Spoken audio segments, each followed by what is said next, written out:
आम आदमी पार्टी के राज्यसभा सांसद संजय सिंह और आम आदमी पार्टी के विधायक आतिशी ने अमित शाह और इसी के साथ ही दिल्ली की मुख्यमंत्री रेखा गुप्ता के बीच फूट डालने की बड़ी साजिश की है, जो साजिश अब बेनकाब हो चुकी है। दरअसल आपको बता दें कि एक पुराना वीडियो मुख्यमंत्री रेखा गुप्ता का शेयर किया जा रहा है आम आदमी पार्टी के नेताओं की ओर से, और यह दावा किया जा रहा है कि कैसे आम आदमी पार्टी जो है वो रेखा गुप्ता के मंसूबों को बेनकाब कर रही है। वो रेखा गुप्ता जो खुद ना तो पीएमओ की बात मानती हैं और ना ही गृह मंत्री अमित शाह की बात मानती है। हालांकि ये वीडियो काफी ज्यादा पुराना तो नहीं है, लेकिन जिस तरीके से इस वीडियो को सर्कुलेट किया जा रहा है, कहीं ना कहीं ये देखा जा सकता है कि दिल्ली में करारी शिकस्त के बाद आम आदमी पार्टी पूरी तरीके से बौखलाई हुई है और अपना एक अलग ही एजेंडा चला रही है, ताकि मुख्यमंत्री रेखा गुप्ता और गृह मंत्री अमित शाह के बीच ये फूट डाली जा सके। लेकिन उससे पहले आप भी सुन लीजिए कि आखिर रेखा गुप्ता ने ऐसा क्या कहा है गृह मंत्री अमित शाह को लेकर के, जिसका वीडियो इस वक्त तेजी के साथ शेयर किया जा रहा है। दिल्ली के मैं गई, राज्यपाल जी आए तो वो समय पहले 5:30 था, फिर मंत्री जी का कुछ आया तो वो 7 बजे हो गया, वो खत्म करके निकली। और आप कह रहे हो ना गृह मंत्री जी को तो मैंने मना ही कर दिया। मैं कहा सर मैं आज नहीं आ पाऊंगी। अब सोचो मेरी हिम्मत की दाद दो। कह रहे क्यों? उनका समय तय था। मैं कहा सर मैंने आज अपने एरिया में ना अपने कार्यकर्ताओं का धन्यवाद रखा हुआ है, मैं आ नहीं पाऊंगी, मुझे कोई और समय दो। तो देखो गृह मंत्री जी को मना करके यहाँ पे पहुंची हो, या तुम समझ लो तुम्हारी वैल्यू मेरे लिए कितनी ज्यादा है। उन्होंने कल का टाइम दे दिया। जैसे कि आपने साफ तौर से सुना कि यहाँ पर मुख्यमंत्री रेखा गुप्ता जो हैं वो अपने लोगों को संबोधित करते हुए ये कहती हैं कि मैं आप लोगों से मिलने के आने वाली थी और इसका टाइमिंग पहले से ही फिक्स था, जिसकी वजह से मैंने गृह मंत्री अमित शाह को मना कर दिया।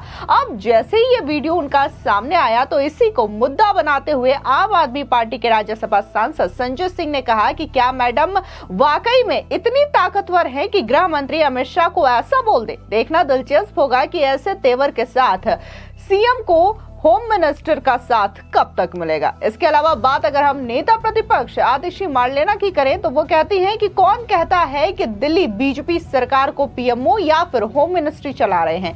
बिल्कुल नहीं। पहले दिल्ली की मुख्यमंत्री ने मोदी जी की 2500 की गारंटी को पूरा करने से मना कर दिया, अब अमित शाह जी का अपमान कर दिया। साफ है कि रेखा गुप्ता जी अपने राजनीतिक बलबूते पर दिल्ली सरकार चला रही है। इसके अलावा बात अगर हम मनीष सिसोदिया की करें तो उन्होंने भी सोशल मीडिया साइट एक्स पर पोस्ट करते हुए प्रतिक्रिया जाहिर की और कहा कि दिल्ली की नई मुख्यमंत्री महोदया ये बता रही हैं कि देश के गृह मंत्री अमित शाह जी की उनके लिए कोई मायने नहीं रखते।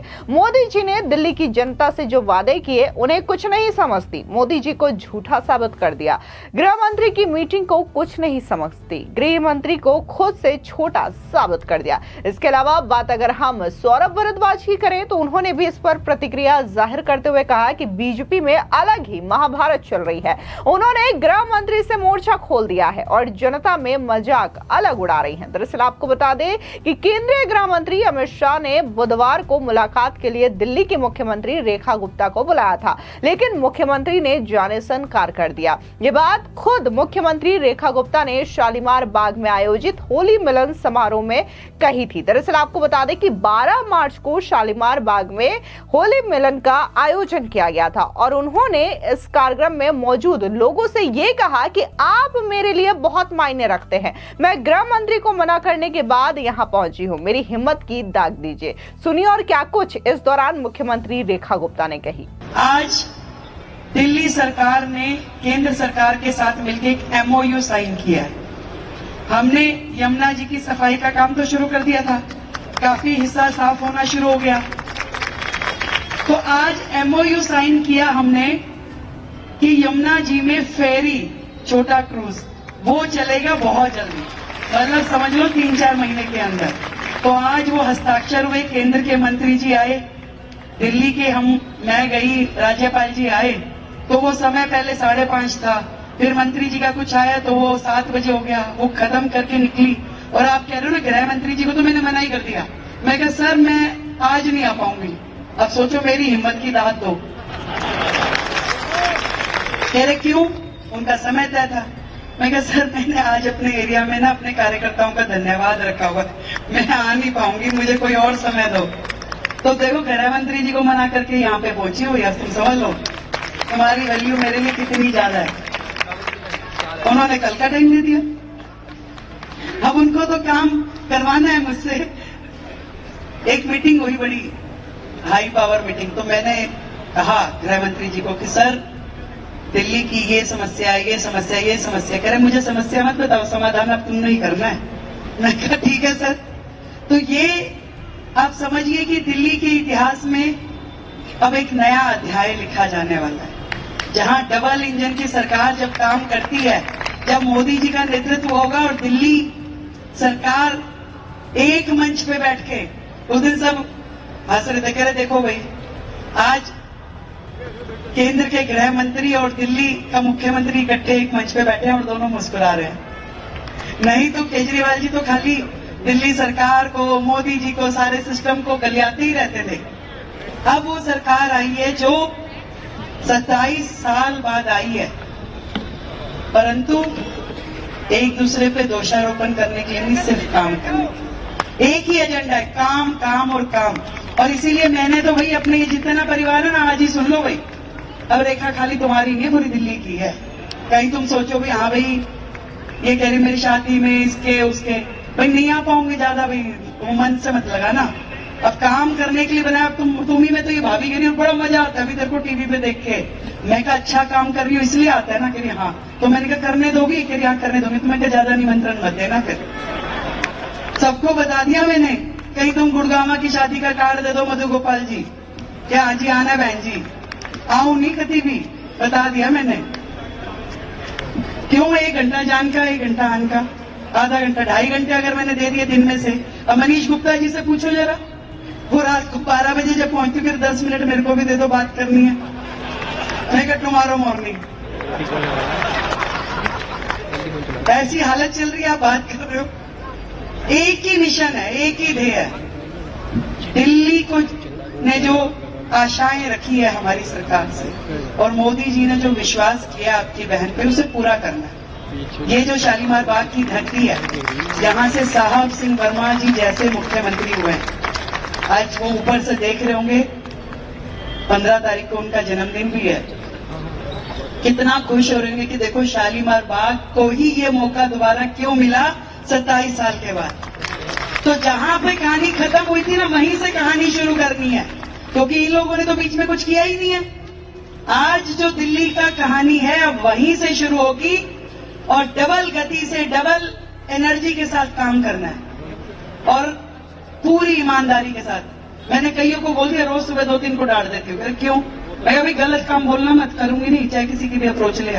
सही काम करवा ले मेरे से जितने मर्जी, कोई भी आएगा यूं कान में फूंक मार के, मेरे कान दोनों खराब हो गए, क्या करूं।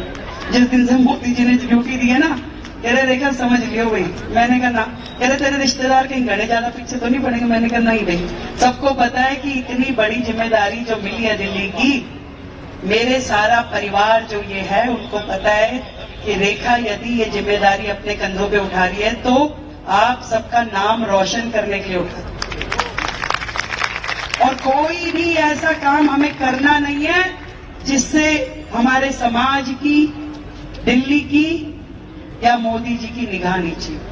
इसलिए बहुत जिम्मेदारी का बोझ हमारे ऊपर है। एक एक काम, ना मैं अकेली नहीं, मंत्री मेरे, हमारी सरकार, हमारे पूरी टीम विधायकों की, 48 के 48, नरेंद्र मोदी 48 की टीम, एनएम 48 बोल रहे हैं, हम एक के 48 की चाहिए। तो ये एनएम 48 पूरा 24 घंटे काम करने में लगी है। सुबह यदि 8 बजे निकल गए तो समय का पता नहीं किस टाइम आएंगे, इसलिए क्रियाओं में तो मैं आ ही नहीं पा रही। मनीष जी को भेज रही हूँ, मैं कभी तुम भी चले जाओ। अभी आप बता रहे थे ना, वो हमारे रमेश कनौड़िया जी कह रहे मंदिर के पुजारी जी बोल रहे, मनीष जी की सुन लो। अभी मनीष जी गए एक जगह दर्शन करने के लिए, सुबह सुबह अर्ली मॉर्निंग वापिस आए, मेरे से बात हुई, कह रहे गाड़ी भिजवा दूं, कह रहे नहीं मैं आ जाऊंगा। मैं कहा आ जाओ फिर। उनको गाड़ी तो उस टाइम दिखी नहीं, एक ऑटो पकड़ लिया, कह रहे कोई नहीं 15 मिनट का रास्ता, ऑटो में बैठ गए। ऑटो वाले ने पूछा कहाँ जाना है, कह रहे शालीमार बाग छोड़ दे, कह रहे वहीं से जहां से मुख्यमंत्री रेखा गुप्ता है। इन्होंने कहा हाँ, कह रहे पूरा रास्ता वो रेखा गुप्ता बोलता हुआ आ रहा था और मैं भी सुने जा रहा था। फिर जब घर के आगे रोकी उसने गाड़ी तो कह रहे सर आप किसी घर में जा रहे हो? कह रहे भाई इसी में जाना पड़ेगा, मैं यहीं रहता हूं। तो आप सोचिए कि पूरे देश को कितनी अपेक्षाएं हैं हमसे। आज पूरे देश के कोने कोने से बधाइयां मिल रही हैं। सुबह 7 बजे से घर के नीचे लोग मिलने के लिए आते हैं और मैं ये सोचती हूँ कि देखो इनको कितनी उम्मीद है। मैं रोजाना वहां उनसे मिलती हूँ, अलग अलग तरह की समस्याएं लेके आते हैं, काम लेके आते हैं। पूरी टीम हमारी मंडल की भी वहां खड़ी होती है और कोशिश ही रहती है कि जो समस्या सामने वाला लेके आया उसको समाधान लेके भेजे, समाधान दे उसे, कोई भी समस्या उसकी हो।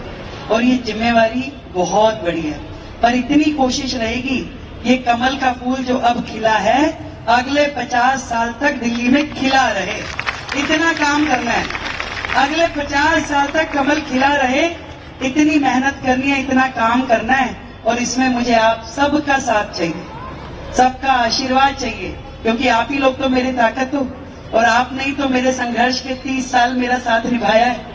चाहे जीती चाहे हारी, मैं आप जिन संस्थाओं में जा रही हूं उनको बड़ी हैरानी होती है कि हमारे छोटे से कार्यक्रम में मुख्यमंत्री जी आ गई। मैं क्या देखो भाई उस एक भी व्यक्ति को मैं नहीं भूलूंगी जिसने मेरे संघर्ष के समय में मेरा साथ दिया। वो संस्थाएं जो मुझे, मैं कुछ भी नहीं थी तो भी मेरा नाम कार्ड में छापती थी और मुझे बुलाती थी। आज मैं अगर मुख्यमंत्री बन गई और मैं नहीं आ पाऊं, कोई मजबूरी हो, शेड्यूल में टाइम ना हो, बात अलग है। अगर मेरे पास समय होगा तो मैं जरूर आऊं। पर फिर भी कह रही हूं कि काम दिल्ली के काम करने और उस काम में आप सबका साथ मिले, आशीर्वाद मिले। बहुत मेहनत करनी है, बहुत ढेर सारी। दिल्ली को ऐसे गड्ढे में छोड़ के गए हैं सामने वाले लोग कि उस गड्ढे में से निकालना बहुत बड़ा काम है और उस काम को हम सब मिलकर करेंगे। आप सबको बधाई देती हूं। अब हालांकि यहाँ पर मुख्यमंत्री रेखा गुप्ता की ओर से साफ तौर से ये कहा गया कि गृह मंत्री अमित शाह की ओर से जो मीटिंग की गई थी उस मीटिंग की टाइम लगातार बदल रही थी और मैंने भी आप लोगों से वादा किया था कि मैं अपने क्षेत्र में आऊंगी, आप लोगों से मिलूंगी। ऐसे में गृह मंत्री अमित शाह के इस मीटिंग को मैंने कैंसिल कर दिया और मैंने आप लोगों से मिलना ज्यादा जरूरी समझा, ज्यादा उचित समझा, जिसकी वजह से मैं यहां पर आई हुई हूं। क्योंकि मुझे गृह मंत्री अमित शाह ने साफ तौर से यह कहा है कि मुझे आप दिल्ली की समस्याएं ना बताएं, बल्कि वहां पर जा करके जो लोगों की समस्याएं हैं उनको सुने और उनका समाधान करें। तो वही मैं पालन कर रही हूं। जिस तरीके से गृह मंत्री अमित शाह ने कहा है कि लोगों के बीच जाइए, उनकी समस्याओं का समाधान करिए, जिसकी वजह से मैंने गृह मंत्री अमित शाह की ओर से जो मीटिंग की गई है उसको कैंसिल करके आप लोगों के समक्ष आई हूं। आपको बता दें कि यह पहला मौका नहीं है, इससे पहले भी दिल्ली की मुख्यमंत्री जो हैं वो गृह मंत्री अमित शाह के साथ मीटिंग कर चुकी हैं। दिल्ली की लॉ एंड ऑर्डर को लेकर के बकायदा 28 फरवरी को यह मीटिंग की गई थी, जहां पर बकायदा दिल्ली की सिचुएशन को लेकर के डिस्कशन किया गया था। और यहां पर न सिर्फ दिल्ली की मुख्यमंत्री रेखा गुप्ता मौजूद थी, बल्कि दिल्ली सरकार में गृह मंत्री आशीष सूद समेत दिल्ली के कमिश्नर, रॉ चीफ, ये तमाम लोग जो थे वो मौजूद थे इस मीटिंग में। और यहां पर खास तौर से न सिर्फ दिल्ली की लॉ एंड ऑर्डर को कैसे मेंटेन किया जाए इस पर चर्चा की गई थी, बल्कि गृह मंत्री अमित शाह की ओर से सख्त हिदायत अवैध रोहिंग्या और बांग्लादेशियों को भी लेकर के दी गई थी कि किसी भी तरीके से इन घुसपैठियों की शिनाख्त की जाए, इनकी पहचान की जाए और इन्हें पकड़ करके वापस इनके देश डिपोर्ट किया जाए। हालांकि जैसे ही गृह मंत्रालय की ओर से यह निर्देश दिया गया उसके बाद से ही फौरन दिल्ली सरकार एक्शन मोड में नजर आई, दिल्ली पुलिस एक्शन मोड में नजर आई और जगह जहां पर अवैध घुसपैठियों का ठिकाना है वहां पर दिल्ली पुलिस जा करके इनकी शिनाख्त भी कर रही है। फिलहाल इस पूरी खबर पर आपकी क्या राय है, कमेंट सेक्शन में जरूर बताएं। धन्यवाद।